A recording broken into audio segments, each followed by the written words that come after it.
నా పేరు జీవలక్ష్మమ్మ. నేను నవ్య సెంటర్ బ్లాక్లో నా కొడుకు దగ్గర ఉంటున్నాను. నాకు 15 రోజుల నుంచి పళ్ళు నొప్పి జాస్తి ఉన్నాయి. అదే మా కొడుకు డాక్టర్ సకినాల డెంటల్ హాస్పిటల్ పిలుచుకొచ్చినాడు. అప్పుడు వచ్చేటప్పుడు నేను చాలా భయపడినాను, ఎట్లా చేస్తారో ఏమో అని. కానీ డాక్టర్ బాగా నొప్పి లేకుండా నా కొడుకు మాత్రమే మంచిగా మాట్లాడుతుంది. నొప్పి లేకుండా 1 గంటలో అంతా రూట్ కెనాల్ చేసినారు. మళ్ళీ ఒక పళ్ళు తీసినారు. డాక్టర్ దగ్గర వచ్చిన సిస్టర్ కూడా నాకు చాలా కోఆపరేట్ చేసింది, బాగా మంచి మనసుతో. వాళ్ళకు నేను ధన్యవాదాలు తెలుపుతున్నాను. ఎవరైనా కానీ వచ్చి డాక్టర్ దగ్గర భయం లేకుండా ట్రీట్మెంట్ చేయించుకోవచ్చు.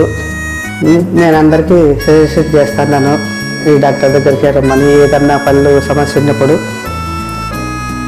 మీరేం భయపడాల్సిన పని లేదు. డాక్టర్ నెమ్మదిగా నిదానంగా అన్నీ ట్రీట్మెంట్ చేస్తారు. అందరికీ నేను చెప్పదలుచుకున్నది ఇదే.